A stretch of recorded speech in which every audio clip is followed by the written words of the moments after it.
I just don't like showering in front of strangers. Well, what if they make fun of my body? Well, hey man, if they do that, I'll tell them you were in an accident. Thanks, bro. If I beat Diamond Dallas Page in an arm wrestling match, my dad would love that. He'd never forget it for the rest of his life. I'm gonna get you, Diamond Page Dallas. I'm dyslexic, guys. I can't do this. It's happened in the 90s. What is, if you have any, your favorite Ric Flair moment? I just found one where he was like, and it's new, it's not an old one, but him and this guy named Jay Lethal get into like this crazy like woo off where Jay Lethal's like kind of impersonating it. It's great. It would either probably be that, or I just always dug the Royal Rumble he was in where he went like front to back. Yeah. That wasn't really like a personality based thing. It was just like a cool ass thing. And I always thought Ric Flair was old even when he was apparently young. Yeah. So it was just like cool to see. He's legendary, man. I never forget him flexing in front of the whole WCW crowd when he's throwing out his wallet, he's throwing out money, he's throwing out these designer shoes. He takes off his pants and he starts like elbow dropping his clothes. I feel like everything kind of just amalgamates into one long rant that he's on about how rich and cool he is, but it's just like different hairstyles saying it. He's either got the poof or the little like penis haircut. He's got a couple versions, but like, when did the Rick Nature Boy thing start? Was that the only gimmick, Rick? Because, you know, some people have multiple gimmicks. Did he ever do anything other than being the Nature Boy? When he first started, he was more patterned after Dusty Rhodes because he hadn't figured himself out yet. He hasn't fully fleshed out the character. So he really did mimic a lot of Dusty Rhodes stuff, who in turn, Dusty Rhodes, he mimicked a lot of the black wrestlers at the time. So that's why you get a lot of the jive talking and a lot of this soul from the deep south, brother, baby. And so Ric Flair, if you look at his early promos, he would do a lot of that same like jive soul bro jargon. It's very hip hop though, about just bragging about how much shit you got and how cool you are and how you get all the chicks and stuff. So absolutely. I mean, Ric Flair's got a certain sauce to it, I feel like, also. Yeah, sometimes a little too much sauce. Well, I think that's probably his problem, actually. I think Rick likes the sauce a little too much, but he's still around. That's honestly the most wildest thing of it all. Like, think of all the wrestlers he was contemporary with. He's outlasted, I feel like, all of them almost. You know what? He's kind of a representative of the old and the modern in a way, because he started in those days when all the guys had guts like me at 42.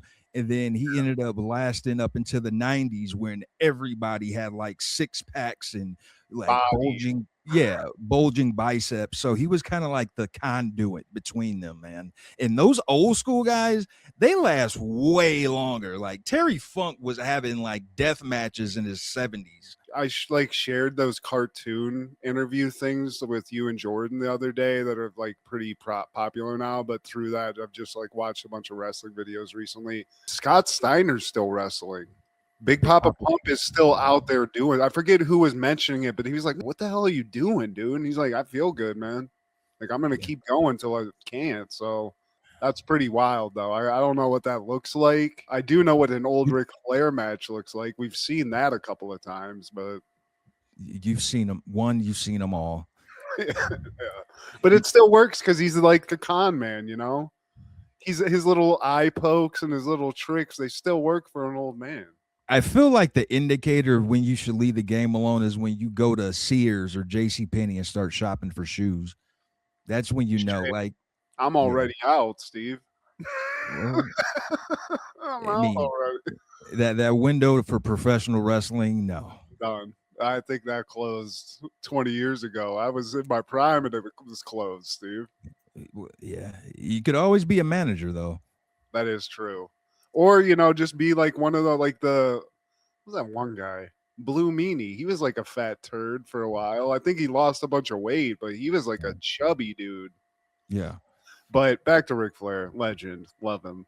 Woo!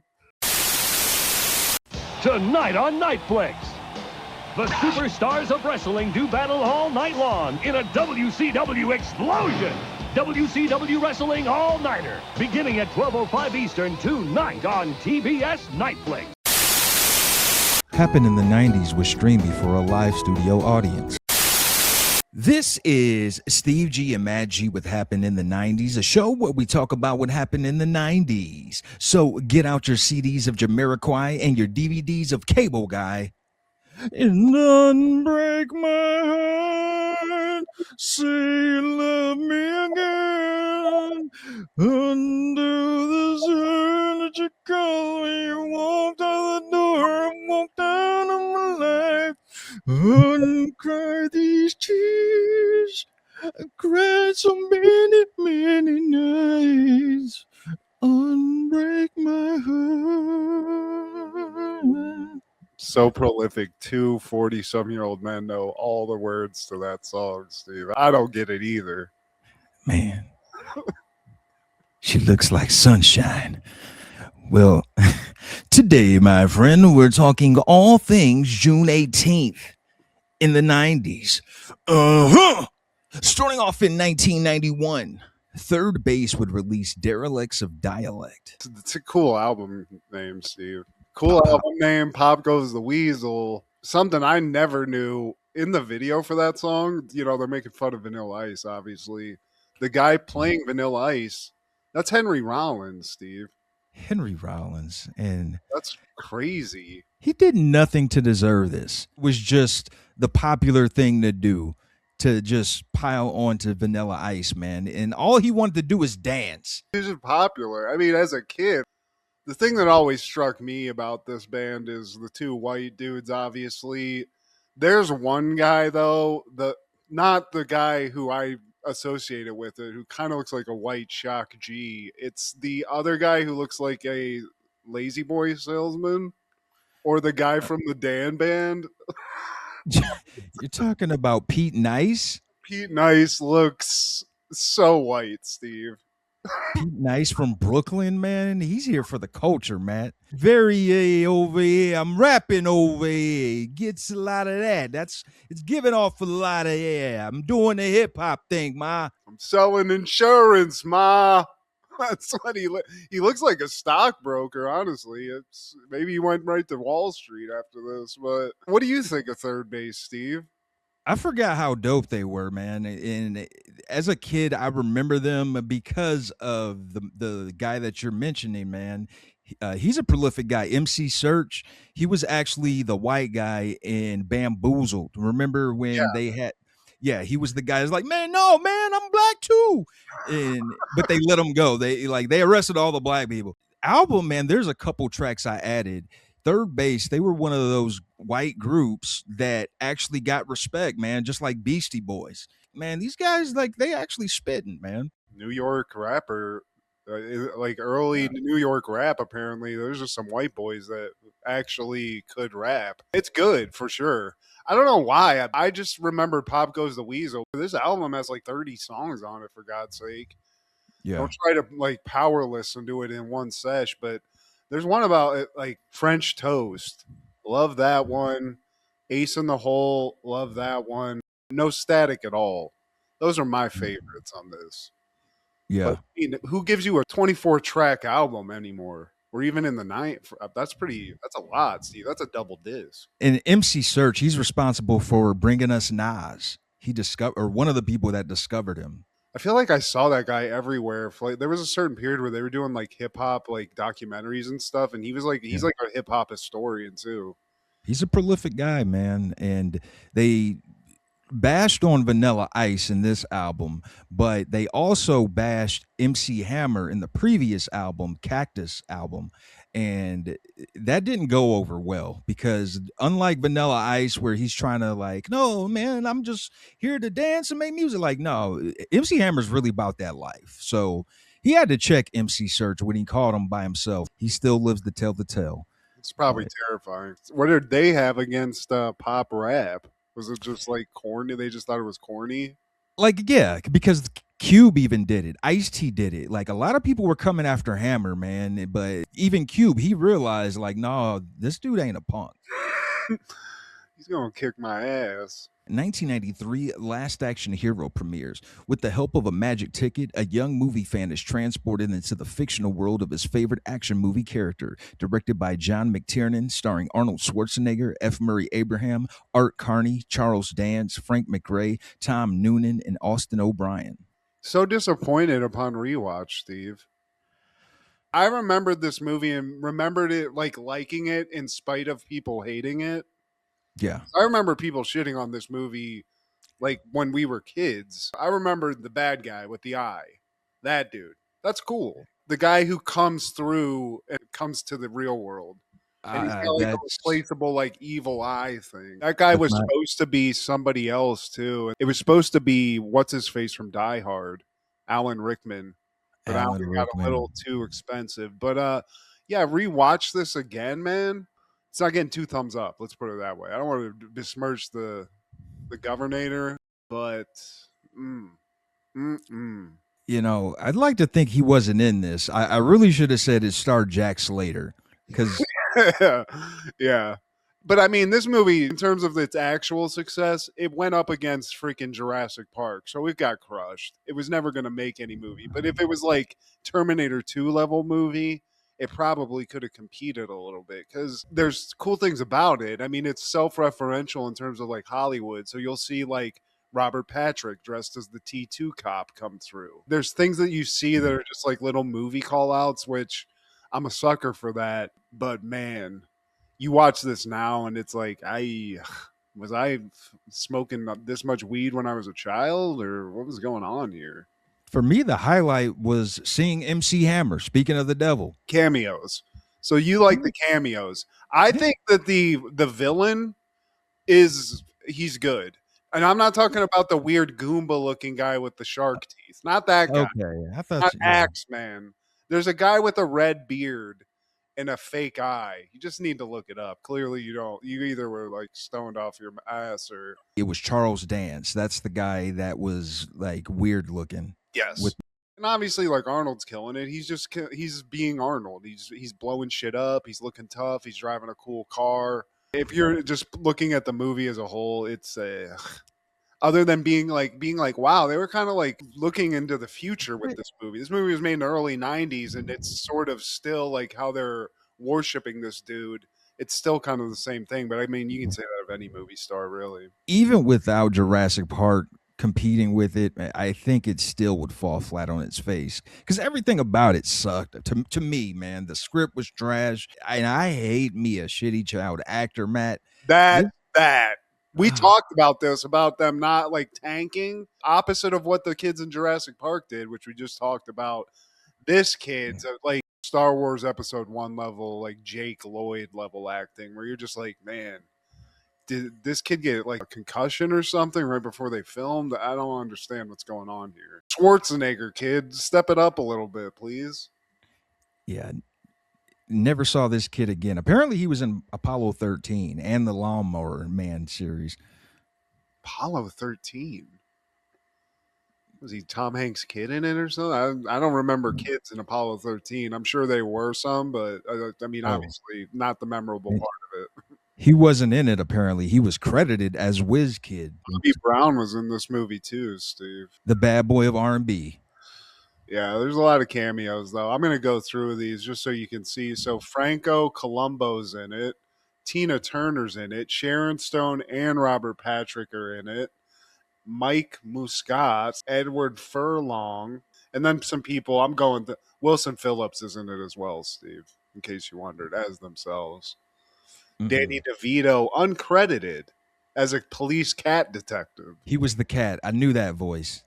And that's really about it, Steve. I mean, the other cool thing that I found was that multiple people wrote on this. Shane Black, who wrote Predator, wrote on this, like multiple versions. Like they had to keep bringing in writers to fix the script. And also, weirdly enough, Steve, Carrie Fisher helped write some of this. Yeah. Princess Leia, which is very weird. I didn't even know she wrote. Yeah, she's done that a couple times, man. And you'd be surprised on some of the stuff she co-wrote. Strange. Unfortunately, Last Action Hero, we just wish this was the last movie that was made from whoever made this. I don't know. It's terrible.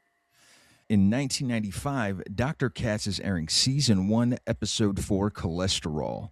Dr. Katz is informed by his doctor that his chances are good for having a massive heart attack. He strives to get in shape with Julie's help. In exchange for fitness sessions, Julie wants Katz to teach her the guitar. Katz tries to convince Ben to take a health oath, but he's reluctant. I thought of something while I was watching this, that there's something relaxing about watching this show that's almost therapeutic, Steve. He's a therapist. And when you watch this, there's something calming about Dr. Katz's voice. I don't know. That was just a thought I had. But second time I think we're talking about this. We just started. And this one we start off in the bar. Dr. Katz, him and his boy Stanley, they're just practicing Spanish at first. But then we get into a conversation. I think Julie, the bartender, who I think in real life is hot. I don't know, just from the voice. She offers him some peanuts or something, and Dr. Katz is like, can't. Got some news from the doc. He said, I have a very high likelihood of having a massive heart attack. What a strange thing for a doctor to say. Nothing else.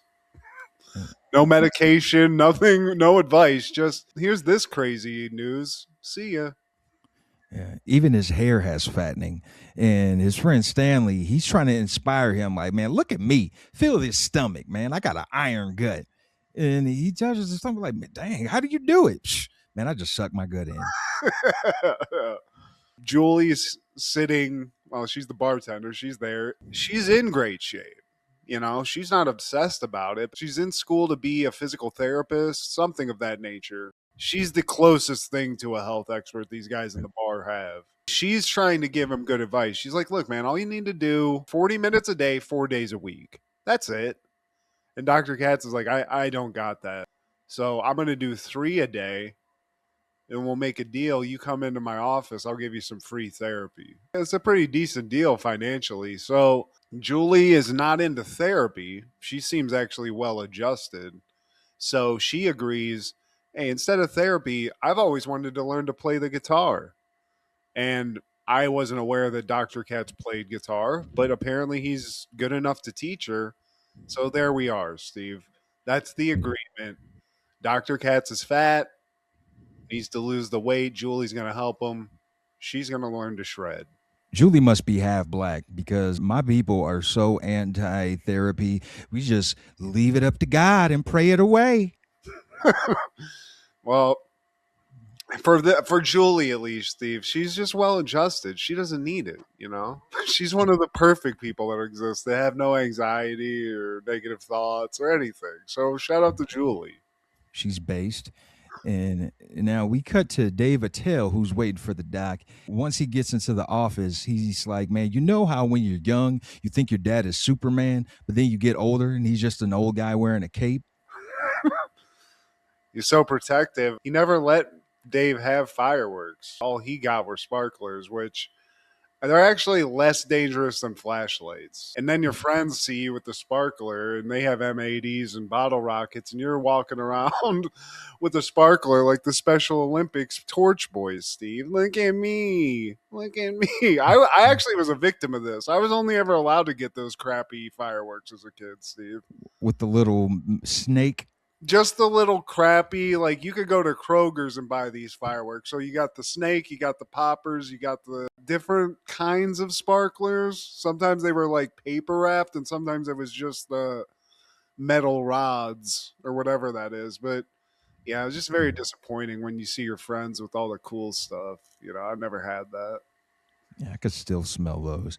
Man, I went shopping with a friend and he asked me, man, what goes with these overalls? I don't know, a banjo? I can tell you what doesn't go with it, jobs and women. One time his dad was wearing pants. That must have been Thanksgiving. That's it. Yeah. Dave also went to the opera one time, and while he was watching it, he was just like, look how much it takes to bore me. It is pretty impressive. And then Julie calls. They're making plans about this workout. She's like, I'll be there around 3. You know, what kind of clothes do you have? I have black tights, black tank top. I brought some sweatpants. I mean, if we're going to do the hard stuff. Yeah. She's like, what are you talking about? And as we see, Julie's just not very confident in Dr. Katz, and neither is he, really. And then we cut to Laura Keitlinger in The Office, who I always used to think was so sexy back in the day. Laura Keitlinger. Look She her up. overcame the odds. Like, she's one of the few females that I find funny, and she's attractive. If you're going to be a female comedian, like, you're not supposed to be hot. Even for guys, if you're a comedian, you're not supposed to be attractive. I think being unattractive like helps you become more relatable. I mean, I think you might have a point there, though. Like, if you're just looking at this hottie up on the stage, I think most dudes are like, oh, damn, like undressing her with their eyes, and the chicks are all Yeah. like, fuck this bitch. Exactly. You're fighting that fight. Laura, though, she's fighting a different fight, which is just having bad luck with men. You know, tale as old as time. She's finding zeros. She's sleeping with them. But she's like, I think I need to start putting post-it notes on dudes' heads telling me not to sleep with them, and also just a little notice to why, you know.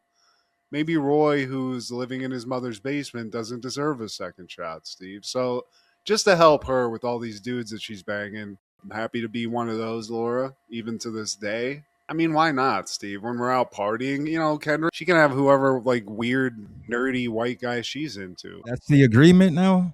Well, it was Pam, but I mean, it can shift. I mean, there's always one hall pass. You know, if we're there, Laura Keitlinger's trying to throw it at me like she did Jack Black in that Tenacious D episode. But she's having some issues with dudes. Every time she gets dressed up for a date, she always walks out of the bathroom with a little bit of toilet paper on her tongue, Steve. Back to Dave in the office, and he's telling him about how he always sees this guy in the street yelling, ants, ants. They're all over me, ants, ants. And you only notice these guys when they're weird. You know, I like to follow this guy or one of these guys to a date. Ant, ant. One for Legends of Fall, ant. Yeah. Well, I think the joke was you only notice these lunatics when they do something normally. So, like Normally. this lunatic who's eating a live rat on the subway will then wait and look both ways when he's about to cross a busy street. So it's like, wait, where does the crazy stop here? You shared a video on your phone of a little bit of crazy. It was very LA stuff, you know. You just see a lunatic, but then they can write a check or something at a bank. You know, it's crazy. Now they're working out, and you know, Katz, he's out of shape. You know, he doesn't want to do girl push-ups. He'd rather do 10 boy push-ups if he can pull that off. But even after 4 whatever push-ups they were, I think she was pulling them up. He feels like he's bleeding internally and bleeding from his chest, Steve. But in high school, he used to do 50 push-ups. I mean, they would span through the period of a few weeks, but he would do 50 push-ups. Yeah, so it basically just turns into like a reverse therapy session where he's telling Julie just about all of his issues, which I think is good for a therapist. Cut to home, and we see Dr. Katz and Ben, his son, which we love. I think Ben's my favorite character. He's great. He's so ambivalent to life. But Dr. Katz is on this health kick, and now he wants his son to get on this health kick, Steve. He's worried about his son, too. He's like, look, man, like, I need you to take a vow of health. Like, what a weird thing to ask your kid. Ben's basically like, exercise is just not really my thing, Dad. Like, I know I'm fat, but I'm just kind of cool with that. I don't like the look of exercise. But hold up, you were an athlete. Remember that time you went to camp and won that award? Well, Dad, it was a competition in floating. It's supposed to be a joke. I still kept the trophy, though. But that's enough for Dr. Katz to be like, well, you're clearly the athlete of the family, so it's not going to take much.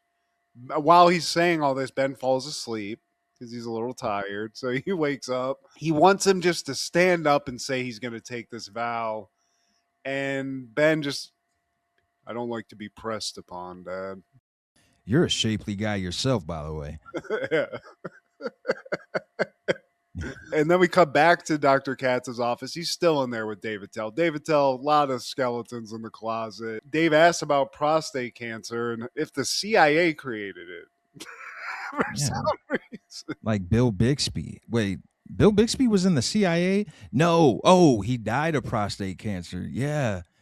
You know, your chances are just as good if you don't operate. Hey, you want to go to a party later?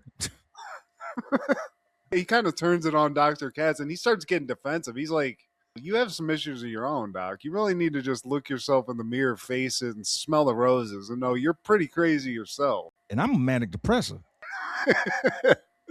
And then we cut back to Laura Keitlinger, Steve. This is something I feel like all of us can kind of feel for. She always runs into people she used to know when they're doing their best and she's at her literal worst. She just shit herself. She couldn't hold it. She pissed her pants. And then the guy she went to high school with, who just opened his 50th location of some gas station, sees her and she looks like shit, Steve. I mean, it just doesn't feel good. Despite the accident, I'm able to hold a ball now, and I'm running late for my McDonald's interview, by the way. Can you drop me off? Could you carry me there, please? She's a comic with issues. Wow. How original. Then we cut to Dr. Katz, and now it's time for that guitar lesson, Steve. Time to learn how to shred. And I always kind of wondered how this works as somebody who can't play guitar, but who did learn how to play an instrument. What are those first lessons like? You know, there's a lot going on with somebody's hands when they're playing a guitar. Like, what am I supposed to be focusing on here? Identifying the chords and the strings, and then starting off with the basics. Like, they give you like these, kind of like how Dr. Katz is doing. They start you off with like these simple songs, and you can play the chords as you're learning the chords. You don't really get into like the picking the strings until like that's like later classes. Well, in this case, he's strumming along, and he does what you said. I think it's Twinkle Twinkle Little Star or something. He starts strumming it, and Julie's like, what's going on with your hands? She can't follow it. So he basically is just playing music for her and just telling her to watch. And he even wrote her a little song, Steve.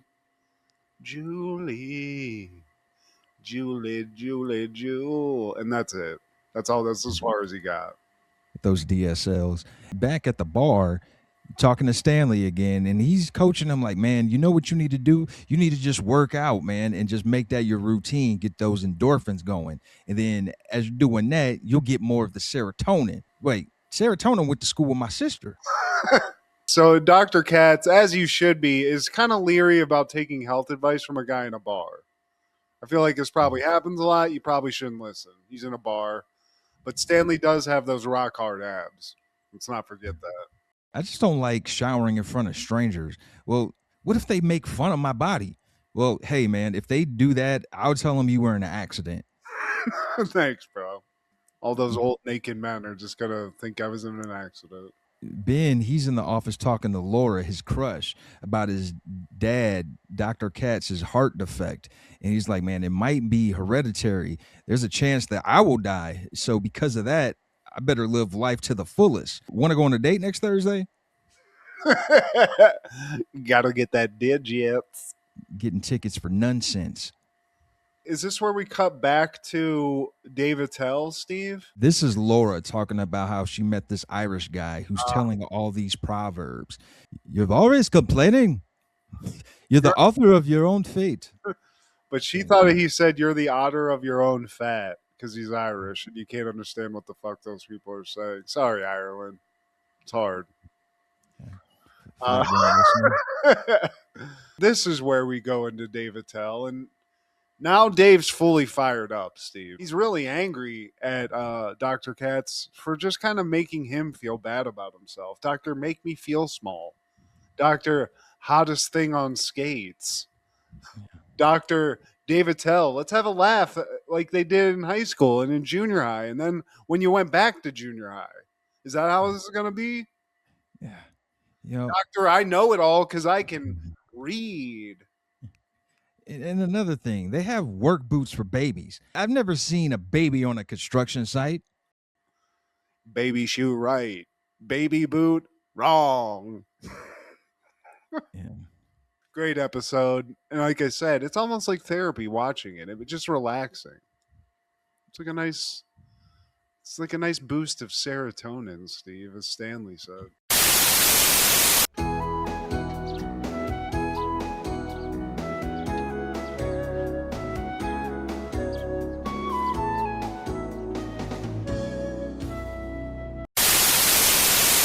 Tonight on Nightflix, The superstars of wrestling do battle all night long in a WCW explosion. WCW Wrestling All-Nighter, beginning at 12:05 Eastern tonight on TBS Nightflix. Happened in the 90s was streaming for a live studio audience. On that same day in 1995, WCW was airing the Great American Bash 95 at the Hara Arena in Dayton, Ohio. Dayton, Ohio. I love Dayton, Ohio was once a place where they had pay-per-views, Steve. 2,000 people, though. That's where I saw my first pay-per-view, my first wrestling event. Just doesn't seem like the hub of civilization that would warrant having a pay-per-view at. But hey, Dayton, 2,000 people, 2,000 strong. And it's WCW, so it might be the perfect audience. Yeah. And this isn't NWO WCW either. Exactly. We're not there yet, so. Tony Schiavone and Bobby Heenan. Heenan rocking these grandpa specs. Yeah, he looks like he's one of the old Italian mafia guys that like run everything. Wasn't there? I mean, honestly, I think the brain had some connections, Steve. But Bobby Heenan always looking just dope as hell. I mean, he had rhinestone jackets with his name on it, Steve. It doesn't get flyer than that. He's the brain. He's thought of it all. First match, Steve. 2 names. Das Wunderkind, Alex Wright, and Brian Pillman. Right away, I was like, okay, I kind of like both these guys. Little too much respect at the beginning of this match, Steve. A lot of handshaking. This isn't the psycho Brian Pillman with a gun in his hand that I wanted to see. He's still, fresh off that Hollywood Blonde run. And then this is before Alex Wright knew some dance moves. He's just coming out as the Wonder Kid, or as Heenan would call him, the Wonder Punk. Did you notice also that when they were coming out to the ring, there was somebody who had a Al Snow sign in the crowd? It had to have been years before the head thing that I remember him for in WWF. So I'm assuming this is like some regional stuff. Yeah. I was like, man, Al Snow? What the hell? Because I want to say he was Ohio Valley before he joined those other federations, man. And he's from Lima, Ohio, so you might be right, man. I think it is a regional thing. That's crazy. It was just kind of mind blowing. It was like 2 eras, but just in a sign. But this match was pretty decent. A lot of botches, though. A lot of like botchy, like weird stuff going on that's not good. But there's a couple of moves that could have resulted in paralysis. I feel like really cool looking but dangerous things. This is actually the longest match on the whole card, and in my opinion, the best match on the whole card. For an opening match, it was pretty good, and something that WCW did heavily was they made the wrestlers human by talking about their real life, something that Vince did not like. Because they called out Brian Pillman playing for the Cincinnati Bearcats back in the day. Vince is like, no, I don't care about that. I don't care who he played high school football for. No, he started off life as this angry garbage man, and he wants to powerbomb people. Absolutely. In this case, though, I thought Pillman was going to win this. Alex Wright gets the win, Steve. They put over, I guess they're both baby faces. I don't know if there was a bad guy in this match, but Alex Wright, he is a wunderkind, and he's about to learn how to dance. This next one, I don't know why this is on a pay-per-view. Diamond Dallas Page with Diamond Doll and his Chachi friend, Max Muscle, and they're having a arm wrestling match against Dave Sullivan, a.k.a. Evad. Yeah, because he's dyslexic. What? 95 WCW. Evad. Wow. Really good stuff here, guys. Dave Sullivan. Kevin, how much nepotism do we got to do here, bruh? Is that DDP or Sylvester Stallone? I can't tell because he's just running the top. Yeah, he's just running the gamut throughout the whole roster. Like, he's an arm wrestling pro. Just Every time he wins, he goes bang. Of course. I mean, but this is pre-DDP. I mean, this is before he went over the top, Steve. I didn't even know about the Diamond Cutter back then. Yeah, man, those luscious locks of his. Get out the Soul Glow. There's an interview with Dave Sullivan and Mean Gene, and he's got his pet rabbit, Ralph. I don't like Dave Sullivan. I'll just put that out there. I don't even think Kevin Sullivan liked Dave Sullivan, Steve, and I know the fans didn't. But he's there to tell you that this is a double stipulation match. If he wins, he gets a date with the Diamond Doll, which I get that, Dave. I'm right on board with that. If he loses, though, his little pet bunny is going into the stew. His little rabbit stew. I mean, okay, but I don't really feel like that's a punishment, Dave. Not only that, this is airing on Father's Day in 95. So he wants that date with Diamond Doll, aka Kimberly Page, but he also wants to do this for his dad, make his dad proud. Because I know if I beat Diamond Dallas Page in an arm wrestling match, my dad would love that. He'd never forget it for the rest of his life. I'm gonna get you, Diamond Page Dallas. I'm dyslexic. I can't do this. It's not good, though. I mean, at the end of the day, Steve, this is one of those gimmick matches. It's not even a match. No one's even punching each other. It is just arm wrestling. It's not good. Max Muscle, I think, somehow botches this and bumps into Diamond Dallas Page. So Dave Sullivan gets the win. He goes over the top. Yeah, he listened to Sylvester Stallone in that movie, and he gets a date with the Diamond Doll, Steve. DDP, I'm a fan of yours, but I will take a steel chair to your dome for some damn Kimberly Page. God, dude. Where's Kimberly Page at now? Is she still with this man? Diamond Dallas Page remarried to another foxy lady that's like half his age. So DDP's been winning out here. He's a yoga master, Steve. Those guys all get the ladies. Kimberly Page was in 40-Year-Old Virgin when they were doing that speed dating. She's the one with the titty popping out. That's her? Yeah. Damn, she was looking good in the early 2000s, too. Damn, Kimberly Page. I need to go back and watch that. As far as like hot chicks from the wrestling world, she's, to me, top 5, man. We got a legitimate nipple out there in a movie, too. That's a bonus that you don't usually get too much. But don't put arm wrestling in an actual pay-per-view. If I paid for this and this was, how long do you think it was? Like maybe 10 minutes? You guys, come on. You're wasting my money here at this point. Now we have Hacksaw Jim Duggan versus Sergeant Craig Pittman.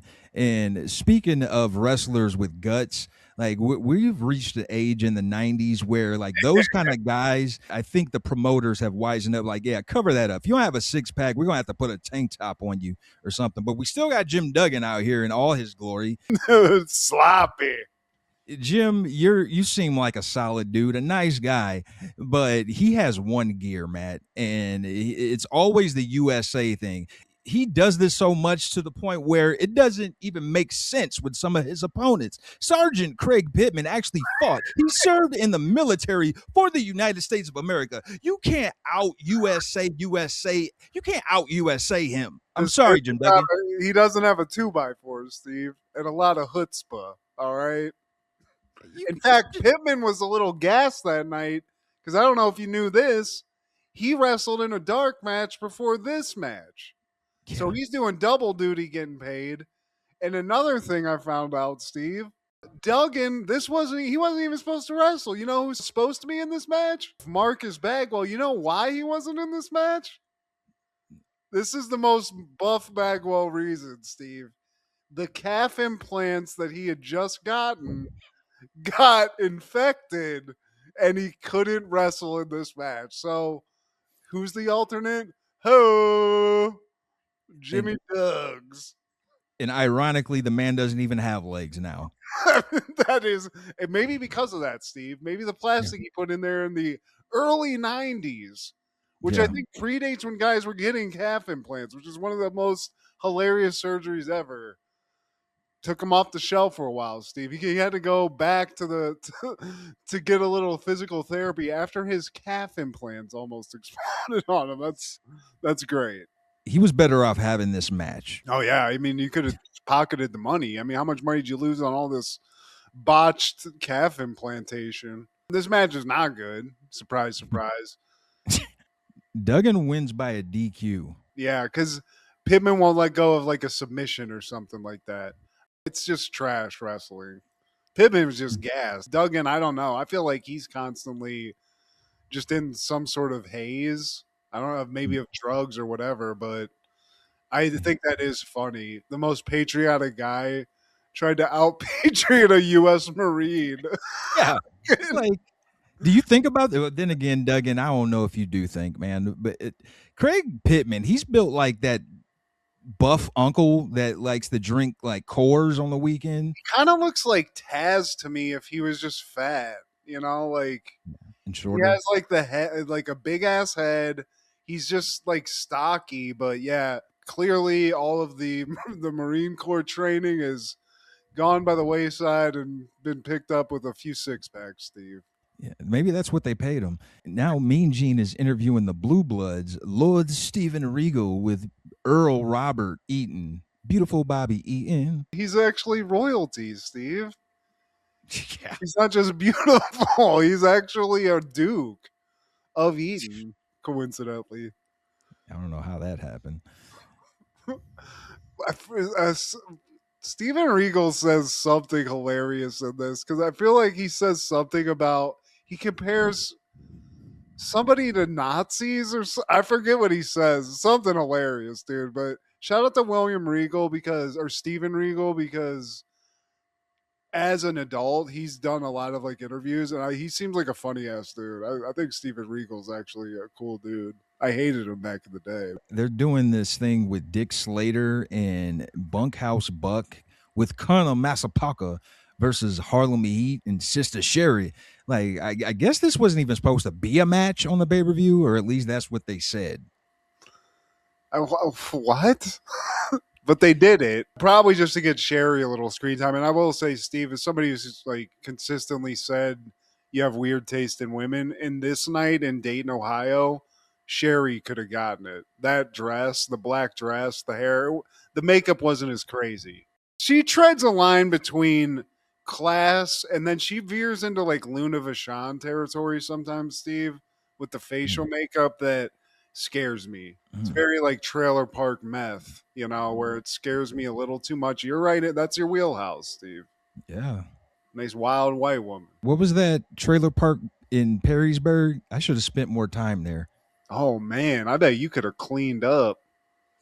For sure. Disappeared forever. I don't know. That place was kind of scary to me, but we did live in Perrysburg, so it's probably just normal.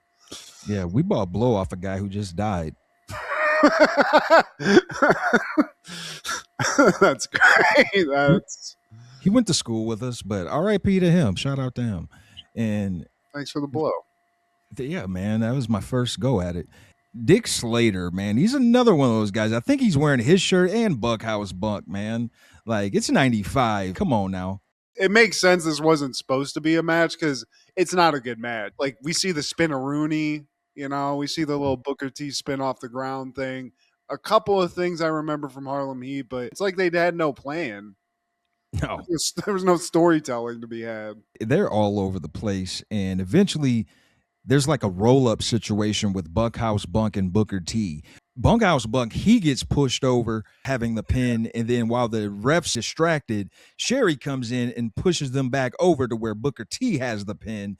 Ref turns around, and Harlem Heat gets the win. An unexciting end to an unexciting match, Steve.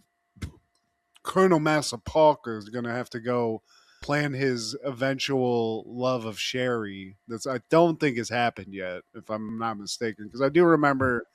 Didn't he almost try to marry Sherry at one point, Steve? Something like that, yeah. And apparently dude's carrying a baby arm. That's what they say. He used to walk around the locker room butt-ass naked, yeah. Just a huge-ass dong, Steve, of all people. I mean, I guess a guy playing a plantation owner, that, like, you got to take a lot of heat for that. So he's probably like, man, I don't give a shit. Look at this thing. And everyone's like, God damn. Even Virgil's like, Jesus. About as big as this hat, I do declare. It's probably the only thing he was wearing in the locker room, too. Now we cut to a flashback of Vader. He's just sick of Nick Bockwinkel. He's sick of damn Eric Bischoff, and he's sick of that damn Hulk Hogan. Bockwinkel. Bockwinkel, Steve. Is that the guy who's running the WCW right now? He's the president, just like Jack Tunney was the president of WWF. Eric Bischoff is the guy. He's the HNIC running things behind the scenes. But Nick Bockwinkel, man, he's a legendary wrestler from the AWA days, and he was actually one of Bobby Heenan's first like proteges going back in the day when he first became a manager. Man, they had a nice chemistry.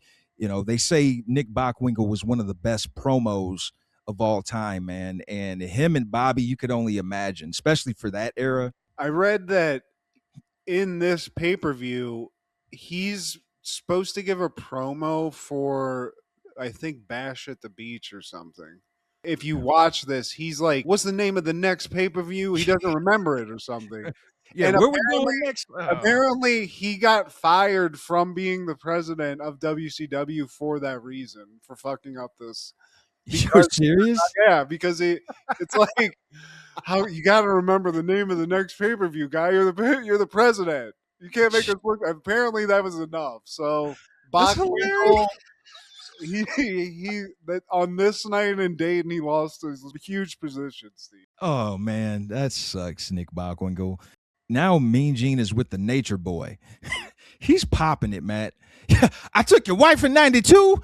I took your dad in Slamboree. Now I'm ready to beat your ass. Woo! I mean, he beat Papa Palfo, Steve. He was punching him in the face, dude. What the hell, man? This is super personal, man. It's one thing to make Jake the Snake, or like, it's one thing for that guy to use a snake.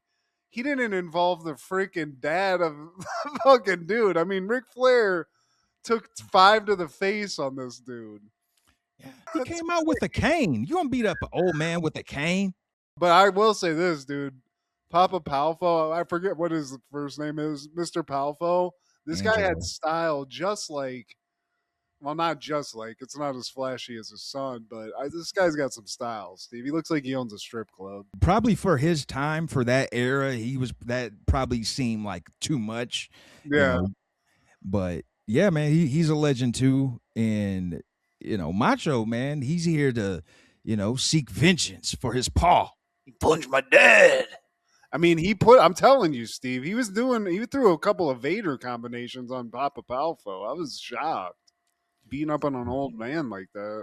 Coming up after that, man, is the TV title match. We got Renegade with Jimmy Hart versus the Enforcer, Arn Anderson. Now, Renegade, who we mentioned before in a previous episode, man, he was actually voted the worst wrestler of this year by the Wrestling Observer newsletter. An Ultimate Warrior ripoff, no charisma. And I mean, the Warrior, I wouldn't say he has any sort of charisma other than just looking the part and having a psychotic just weirdness about him. But Renegade has no charisma, can't wrestle, and doesn't even have a physique, Steve. Yeah, he's not yoked like Ultimate Warrior was. Doesn't have a cool getup either. That stupid R on his face, that aggravates me. Like, at least Warrior had symmetry. He had a cool logo, and it always matched whatever he was wearing. Like Razor Ramon, he color coordinated. Whereas this guy, it's just you look like you came from Spencer's. Looking like Renegade's lamer cousin. I was going to say something even worse than that. No one wants this. I get the WCW and WWF. There's a history here of them like playing off of each other and messing with each other and this and that. But I don't like this for this reason, Steve. You're putting Double A in this match, legend. I know they had to push him, but Jesus, don't put him in with Double A. Yeah, because I think he loses it not too long after that, as he should. You don't put the TV title, because I think the TV title is one of those that has to be defended at every TV show, like the Thunders on Thursdays, on Nitro and stuff like that. So anybody trying to see Renegade that much? He can't wrestle, Steve. This is terrible. On a level that's even worse than like Crush. One of these guys. And even Crush kind of looks the part. He's gigantic. So at least he has that going for him. But this match sucks. Arn Anderson, with all his talent and experience, you can't make a guy look good that sucks this bad. I will say that spine buster, it gets me every time, man. Like, that is his trademark. Renegade almost fucked that up, Steve. He's moving his head. He almost knocked Arn Anderson out with his big ass dome, trying to do something. I don't know, but yeah, spine buster. I'm right there with you, dude. It looks like it hurts, man, and it's got a great name too. Because other people have that move, but damn it, he has that pad. Just like Jake the Snake with the DDT. A lot of people do the DDT, but damn, like he's the master of that. Like it don't hit as crispy as Jake's DDT. It don't hit as crispy as Arn's Spinebuster. Well, the only thing that Renegade can hit is a flying splash, which he uses to win this match, which I was like, this is crazy they let this guy beat Arn Anderson. So this guy's now got a belt, which is crazy enough. And then, Steve, I'm watching, I'm smoking, kind of not really paying attention because we were looking at Renegade on the screen. But then I look over, Renegade's pointing into the crowd, and I see a young, svelte-looking Paul White looking pimpish in the crowd. Big Show himself. This must have been one of his first appearances on the WCW, Steve. Yeah, because he doesn't even have a name yet. He's just supposed to be like some rando, like that guy over there. Well, he looks so ornery. Yeah, how big that guy is. He's very insano. Yeah, right. What are you, 10, 11, kid? I'm 32. Okay. This is the best version, in my opinion, though, of Paul. I like Paul White with the hair. Like, oh, absolutely. Yeah. Paul White bald looks sickly. Paul White, when he was early, young in WCW, yeah, especially this, where it's pulled back, he's got a chain. He looks cool. Yeah. He looks like a big oaf, which he never has, Steve. I don't even mean to insinuate that. Sorry, Paul. We love you, Paul. Please don't crush my head. We got Mean Gene with the Nasty Boys, and they're shooting their promo on the Blue Bloods. Now, the Nasty Boys, I think that Jerry Sags, the one with the black hair, he looks nasty from the external. I feel like Brian Knobbs, the meatball blonde, he looks nasty from the outside, and I also think he has some hard drives that need to be looked at by the police. He just looks like that guy that just like touches on himself when he's watching like Nickelodeon shows or something. Yeah, he's like outside a window, just sweating, waiting for somebody to come in naked. I do think you're right about the hard drive thing too. He definitely looks like he's sweating, touching himself in front of a computer with very questionable material on it. I could definitely see that happening. And I mean, it's part of their gimmick, but it just looked like they got a reek to him, Steve. Like that smell of a guy who gets on like a public bus, it takes over everything. With Jerry Sags, though, I feel like all he needs is a shower. I could see him selling cars. Like he could get at least a decent job if all he did was just take a shower. Yeah, he's got a chipped tooth. Maybe he likes to fight. Whereas with Brian Knobbs, like he just like, oh my God, you're not fit for society. You probably have to register every time you move. And he kind of gives me the vibe. Who was the guy that stole Pee Wee's bike? Oh, yeah. I don't remember his name, but definitely. Francis? Yeah, being blonde and fat as a dude, it's tough. We need to get somebody to go over there and get into that hard drive real quick because now I'm getting scared, Steve. I feel like he's definitely went to Epstein Island. His thing is like eating while things are going on too. He's like sweating and eating like fatty meats. Do it. Crazy enough, this guy was one of the best friends of Hulkster. I don't get that connection because he was actually in the show when they had that reality show. He would show up like he was one of his like homies. Hey, Hulkster. That makes more sense because he's Florida trash then, so that totally tracks. Yeah, Bubba the Love Sponge. Yeah, he's huffing fucking gas fumes someplace. I like hanging with nasty people, brother. Go shock someone's pussy over there. The music that they have in WCW, I like the one in WWF better because this one, the Nasty Boys, we're the boys, we're the nasty. I hope Jimmy Hart didn't put that together because I know it's not original enough, Steve. No way. Or he put it together in like 5 seconds. I'm not gonna put that on Jimmy Hart though. No, please not. And Booker T, like I guess they have an issue with Nasty Boys because Harlem Heat they come out there and Booker T he does his Harlem Hangover on the back of I think Sag's neck. Bobby Eaton, while that's happening, he's on one of the top ropes, and as Booker T gets out of the ring, Bobby Eaton falls.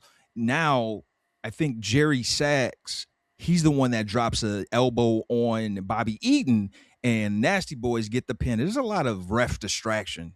Yeah. The highlight of this match for me is Steven Regal takes like a pit, gets one of the Nasty Boys like rub his face in his pit, and the reaction of Steven Regal after he comes out of that pit looks like he saw a demon. It's hilarious. How you get chlamydia in your armpit? You get pink eye from poop in your eyes, Steve, and somehow Steven Regal got that from that pit, Steve. I don't get it. I didn't know that about pink eye. I don't know. Don't call me a doctor, Steve, but I think it's because of fecal material going into your eyeball and infecting it, Steve. So there you go. I need to second guess about eating ass. Nah, you're fine, Steve. Mm. You're fine. It's up a little bit. Yeah, maybe I am cheating death though. This next one, man, they've had a tournament for the U.S. title. It culminates to Sting versus Ming and Yao Ming and Doink and Ding. Or no, it was Dink, right? Doink and Dink. Or Ding. There was another one. There was Ding too. It's a thing, Steve. Just look at it on Bing. It's a thing. Wow. We can keep going on this, but yeah, Sting versus Ming. Ming, guy who I never liked. I always found him kind of boring. But then you learn about wrestling and find out this is one of the most dangerous men on earth, apparently. He's ripping people's eyeballs out in bars. He's tougher than nails. Breaking out of handcuffs? Yeah, I mean, he's not like impressive. He's a big guy, but I'm not looking at him. I'd look at Vader and say, oh, okay, a lot of that makes sense. But actually, Vader's, they say like he was like a big teddy bear. That's weird. Life's weird, Steve. Especially in that wrestling world. I'm a fan of the guy, Ming, from these stories I've heard. But like you said, bro, even when he was Haku in WWF, I'm like, yeah, all right, man. It was just like he was there to do some damage, but you weren't like waiting on bated breath to watch a Ming match, But go out and hang out with him at a bar, you're going to see some shit. You definitely be entertained more so than his matches. But what I don't like, because he's being managed by Masakona Parker, which is an odd pairing. They're having their interview, and he's like, I didn't come up here to stinking Dayton, Ohio, above the Mason-Dixon to get nothing. Dude, shut up, you. Colonel Master. Shut up with you and your big-ass dick. Yeah. Put that big dick in your mouth. So Sting, he's got a big mountain to climb here in this match, and that's basically what he does. I mean, Ming, powerful dude. Sting jumping all over the place, man. Surfer Sting, he jumps vertically and kicks Ming in the face, karate style. I found that very impressive, Steve. And this is the Sting we love, man. I appreciate the Crow Sting, but damn it, man. The Surfer Sting, he gave you different flavors. And I like wrestlers who give you different flavors, man. They never cease to amaze me. Like the Razor Ramon. You said Ultimate Warrior, too. Ultimate Warrior. Also Macho Man, I would say. Macho Man. It wasn't face paint and stuff like that. But, yeah, dude, Surfer Sting is the shit, man. It's just a cool look. And one thing I always had a question about, because it's not a hard thing to do, what he's doing like with this makeup. Was Sting the one applying the makeup to himself, you think? For him, I'm not sure, but a lot of those guys do. He probably did, man, because I know Powers of Pain, they did. Demolition did. LOD did. So maybe he did, man. It's probably too much to ask a makeup artist. LOD did their own, so Animal, he did that. That's great. Yeah, man. Very artistic. Who knew, Steve? It took them a while to figure it out because in one of their documentaries, they said how shoddy their early work was. That's funny. That's hilarious, though, that these tough-ass guys are like, dude, come on, don't fuck up my makeup. It's just buff monsters making each other up. That's great. One other thing that shows how badass Ming is in this, and I don't really recall this happening too much with Sting. Ming just straight up overpowers out of a scorpion deathlock, Steve. He just gets out of it. I mean, he can break out of handcuffs. So Yeah, that's crazy. I wish there was video of that. I would love to see that. what are they feeding people in Tonga?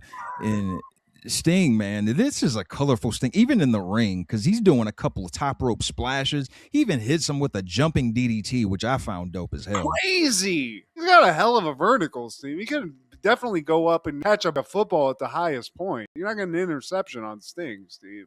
That was what ended the match, I think, the jumping DDT, because after he broke out of the deathlock, we didn't even see a Stinger splash or nothing. We didn't get a lot of woos either, Maybe it's because Ric Flair was headlining, but Surfer Sting, I dig the Crow Sting, and not that much, honestly. I don't know. It was just always kind of a gimmicky thing to me, but this Sting, man, hell yeah. Charisma out the ass. He didn't get to talk when he was Crow Sting, No.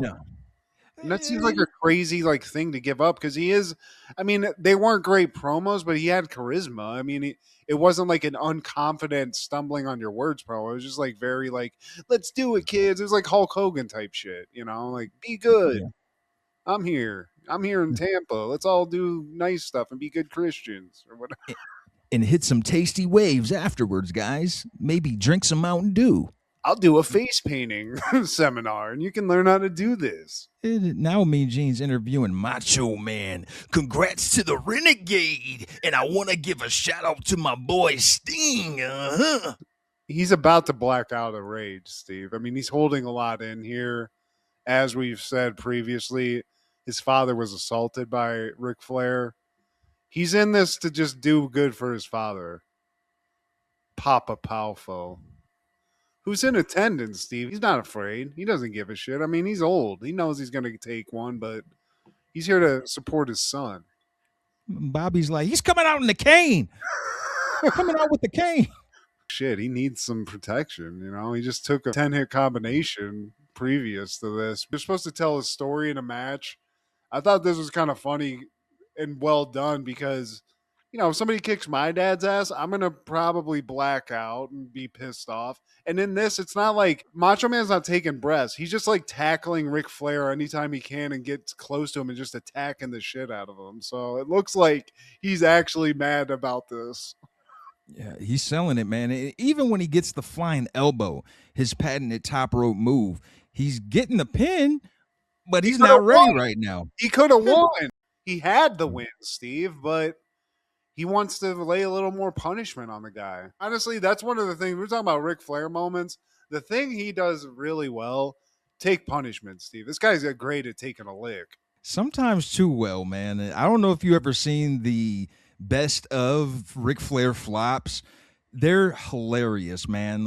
I'm talking about taking a punch and then walking 5-10 steps and then flopping. That's the best. That was my favorite Ric Flair thing.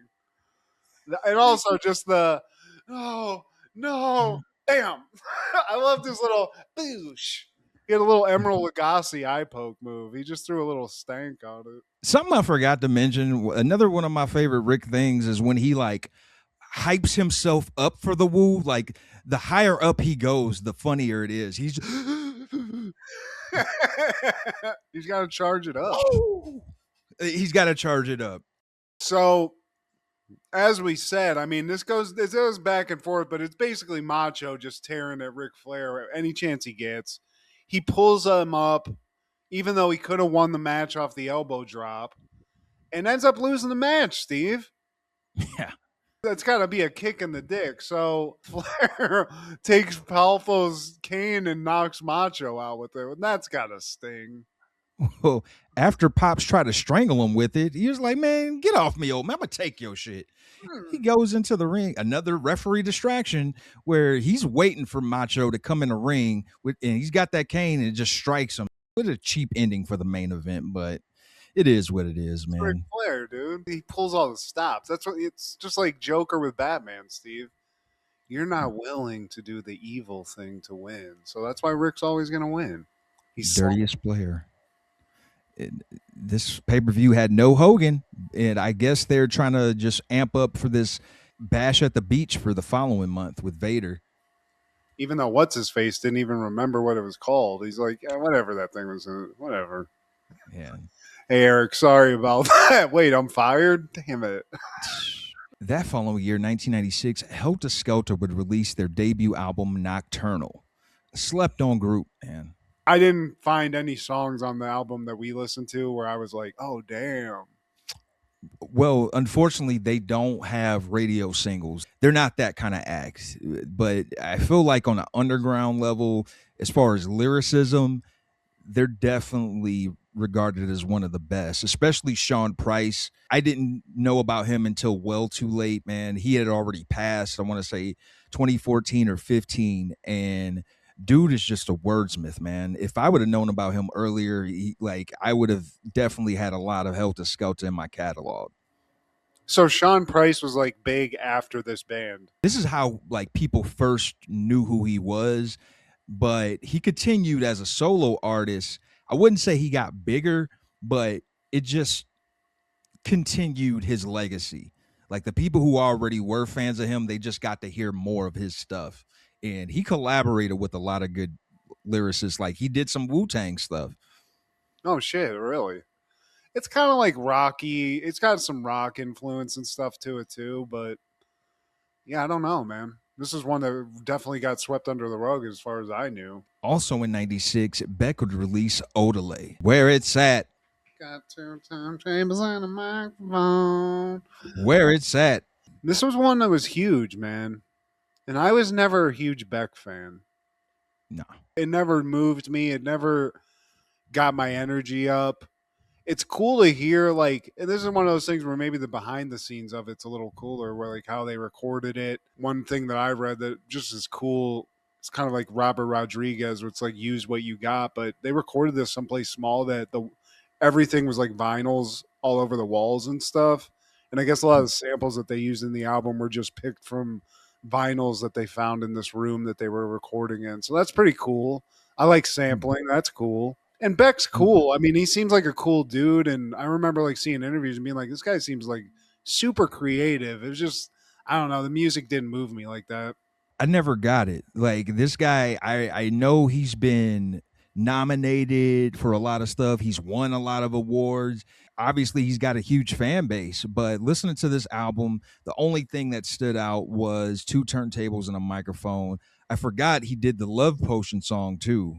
I didn't realize it was him. The New Pollution is my favorite song of this.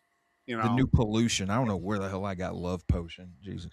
New Love Pollution. But yeah, this is like sort of, and I know they don't do similar music, but the height that Moby got and everybody was on his nuts, it was the same thing. I was like, I don't really get this. Like, cool, he's creative, but shout out to Beck, man. He's got 2 turntables and a microphone. Somebody that I did mess with was Toni Braxton, because on that same day she would release Secrets. Toni Braxton, this is random, but she was the first person that I knew a white guy was attracted to. That he like Chris Kernahan. I'll never forget after basketball practice. I don't know how she came up in the conversation. Maybe we were just talking about hot celebrities. He was like Toni Braxton. And yeah, she is beautiful, but I was like, oh my God, like a white guy likes one of likes a sister. To me, as a 13-year-old, I was like, that was a big deal to me. Like, yeah. That's hilarious. That guy said Toni Braxton, though. Okay, obviously not because of the music, but just on the off chance that Chris Kernahan was in his room listening to the Break. It is random coming from him, but like Kernahan was a cool dude, man. He was just like a jock though at the same time. So no, he's a meathead, absolutely. He wasn't a bad guy. That is funny though. Of all people. Yeah, and Toni Braxton also. I mean, look at her; she's gorgeous. So if you just see Toni Braxton, I don't think there's 8 out of 10 guys that are gonna kick her out of bed. But yeah, it's funny as hell. I mean, for real though, everyone knew this, you know. So I mean, there was plenty of people that were famous, but plenty of like huge acts. But man, I feel like kids our age, like there wasn't a lot of people that didn't know these songs. Maybe it's because we had MTV and stuff. We had a monoculture that everybody was listening to the same thing. But yeah, dude, Tony, she's got a couple of hot sisters too. Honestly, Yeah. I had to watch that show with an ex, and that's all I did. I was like, damn, okay.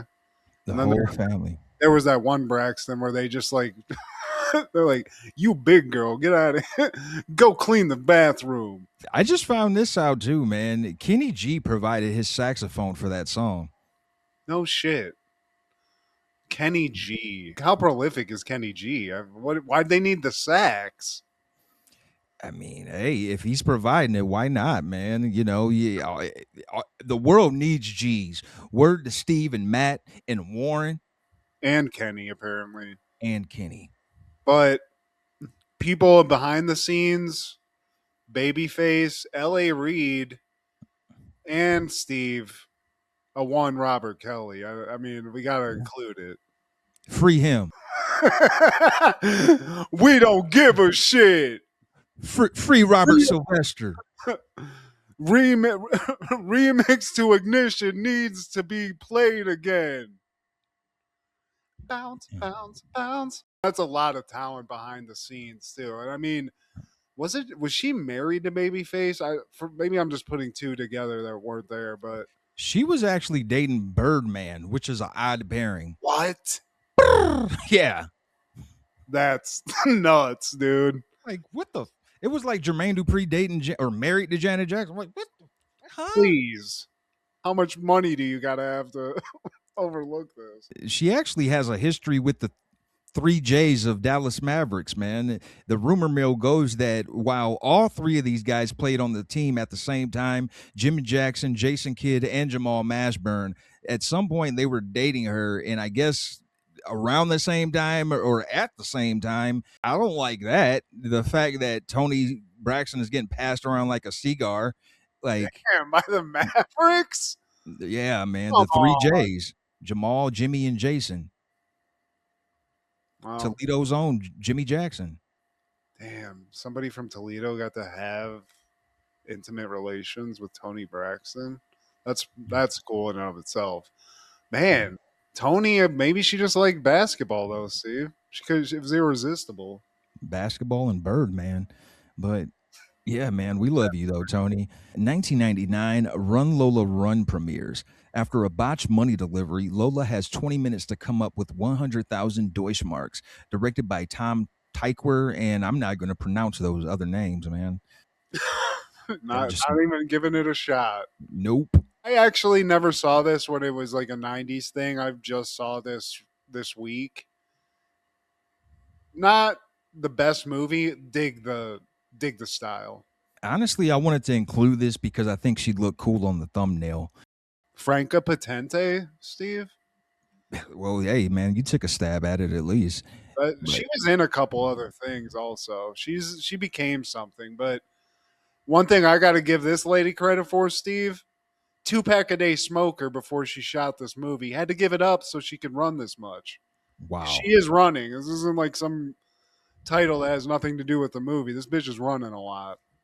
More than Forrest. And I watched about half of it, and I can only do German accents for so long. Like, I just remember the bitch was running and then she got shot. Yeah. Well, basically what I like about this is, and I think this has been done a lot now, especially in these like last maybe like 5 years, it's almost like a multiversal movie where they're showing you this story and then they're showing you a different version of it happening with like if she ran a little bit slower or something, you know? So you're seeing the same thing happening with different possibilities, which I think is cool. And another thing I like about this movie, and this is indicative of 90s and just movies in general back then, short, to the point. It's only like 80 minutes long. You know, it's kind of like a big, long version of that movie, that video, Smack My Bitch Up for Prodigy, where it's not necessarily POV, but it's just techno music, her running, a little bit of storytelling, back to it. And they use a little bit of that Lizzie McGuire kind of cutaway to kind of push the narrative a little further. Yeah, and they have different like videos, like types of video. So it'll be even film. It'll be on like a video camera looking video. Sometimes it'll just be still images that are edited together. So a lot of style. I like that the director also was like Robert Rodriguez, like in that he not only directed this, he did all the music too. That I didn't know, man. Yeah. Tom Tykwer. Tykwer, yeah. Yeah, I don't know how to say it. So that's not a name that rings any bells for me. So I don't know what he did after this, but I mean, definitely killed this, man. This was like kind of like a one of a kind movie when it came out. And I know it won a lot of awards, man, but what are your callbacks for the week? Good to be back in the studio. I'm glad I'm not doing it on the road. That was terrible. And I just want to give a quick shout out and congratulations to Bobby Eaton. We knew he was beautiful, but I had no idea this guy came from royal blood and graduated from just being beautiful to being the Duke of Eaton, Steve. He's a Duke. He's a kick-ass Duke. And I love that for him. So, Bobby, Sir Bobby, I guess, is what we got to call you, Sir Robert. Congratulations, man. And my only takeaway is I refuse to believe Arnold Schwarzenegger was in Last Action Hero. From here on out, I'm going to correct people. I'm going to just like, nope, Jack Slater. It wasn't Arnold. He's my GOAT. Don't ever put that smut on his name. It was like that. It was like the Mission Impossible mask. It was a guy in an Arnold Schwarzenegger mask, Steve. Yeah, he did a face-off with Steven Seagal. But I'm telling you, shout out to the guy with the crazy eyeball in that movie because he killed it. But that's it. You're right. And I was so disappointed when you texted me that. I was in the middle of like getting ready to watch the movie, and I was like, he's tripping. He's fucking tripping. And I left my TV after watching that. It's so bad, Steve. Straight trash. I'd rather watch Stop or My Mom Will Shoot. And I know that's not Schwarzenegger, but yeah, I'd rather watch that. Yeah. Yeah. Last Action Hero. Gonna take me a while to get that out of my memory, man. But please like, share, subscribe, and comment. Please tell your sister pop goes her coochie because her coochie goes pop. Check out Food Show Fanatics as well as Crushgasm, our guy Clark the Shark on Podcastle, Wrestling with Ronzilla on TikTok, and Splat Attack. This is Steve G and Mad G with Happened in the 90s. Matt was the fat kid, Steve was the flat kid. Life wasn't always great, but you know what was? The 90s. Happened in the 90s. Yeah! Say, live